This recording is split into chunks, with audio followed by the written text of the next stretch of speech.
Hi. So, have you ever felt that you are doing everything good in your life, still life treats you unfairly, right?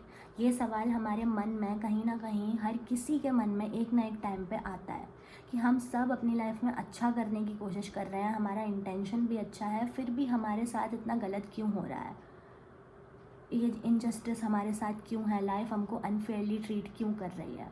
और अगर मैं आपको बोलूँ कि इसका answer thousands of years ago Bhagavad Gita में बताया गया है तो चैप्टर 2 में वर्स 56 में श्री कृष्ण कहते हैं कि the person who is not disturb by the sorrow और who is not attach to the happiness, who has no fear of anger, is the person called wise.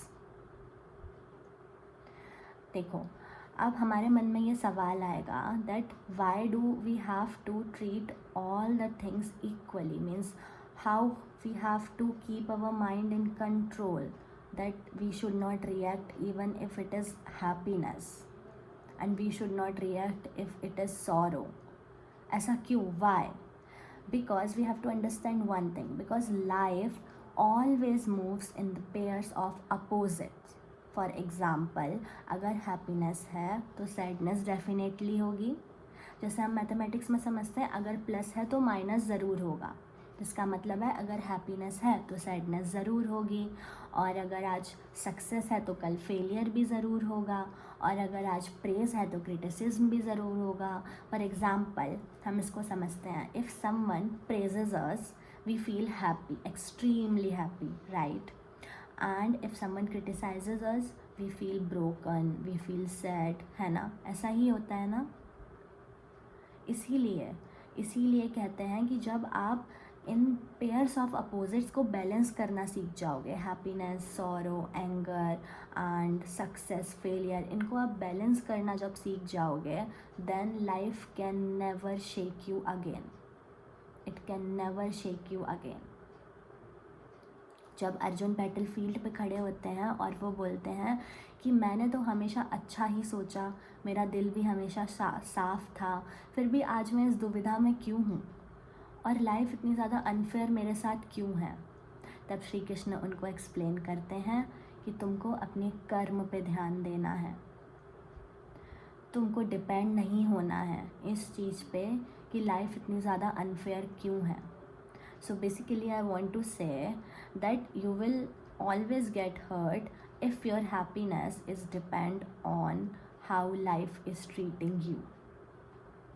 If you are unaware of this thing, that life always moves in the pair of opposites. सिर्फ आपको ऐसी situations में अपने अंदर एक calmness रखनी है। अगर आपके साथ लाइफ आज अनफेयर है, आपको बदला नहीं लेना है, रिवेंज नहीं लेना है, कुछ नहीं बोलना है, जस्ट फॉरगिव देम।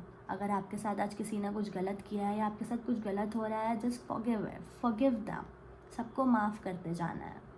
क्योंकि आपको बस एक चीज़ सोच के चलनी है कि आज जो ये हो रहा है शायद कल कुछ बहुत अच्छा आने वाला है। Because if today sadness is here, then the opposite pair of sadness is happiness, यानी बहुत ज़्यादा खुशियाँ हमारी लाइफ में आने वाली हैं, इसलिए हमारी लाइफ में इस टाइम पे बहुत ज़्यादा दुख चल रहा है। और हमें कहीं पहुँचने के लिए कहीं से निकलना तो ज़रूरी होता है ना, तो अगर हमें हैप्पीनेस की तरफ पहुँचना है तो हमें यहाँ से निकलना भी ज़रूरी है ना। और अगर हम इसी चीज़ को बार बार अपने दिमाग में लाते रहेंगे, and if our mind keeps on replaying those things कि ये हो रहा है मेरे साथ, मुझे बदला लेना है, और अगर हम बदला लेने की भावना लाएंगे, रिवेंज लेने की भावना लाएंगे, तो उससे क्या होगा, हमारे दिमाग में बार बार वो चीज़ें रिप्ले होती रहेंगी। इससे बेहतर क्या है कि आप उस इंसान को माफ़ कर दो, वो जो कर रहा है वो उसके कर्म उसके आगे होंगे, और आपको फोकस करना है अपनी चीज़ों पे। मीन्स आपको उस सिचुएशन में अपने माइंड को एकदम काम रखना है और ये अंडरस्टैंड करना है कि आज अगर ऐसा है तो कल lot of happiness is going to come in your life. So in the end, I would just like to say Bhagavad Gita teaches us to be calm, to be balanced, to keep balance in all those pairs of opposites. Whether it's sorrow, it's a lot of happiness, or you are in too much anger, you have to keep your mind in control. Don't let external situation have control over your mind. बस इतना ही बोलूँगी. I hope आपको बहुत help मिली होगी मेरी इस बात से. एंड आई होप अगर आप बहुत ज़्यादा एंग्जाइटी या एंग्जियस फील कर रहे थे तो आपको अब थोड़ा सा रिलैक्स हुआ होगा मेरी ये बात सुन के. बस आपको ये चीज़ अपने दिमाग में रखनी है कि a lot of happiness is going to come in your way. बहुत सारी खुशियाँ आने वाली हैं. And that's it.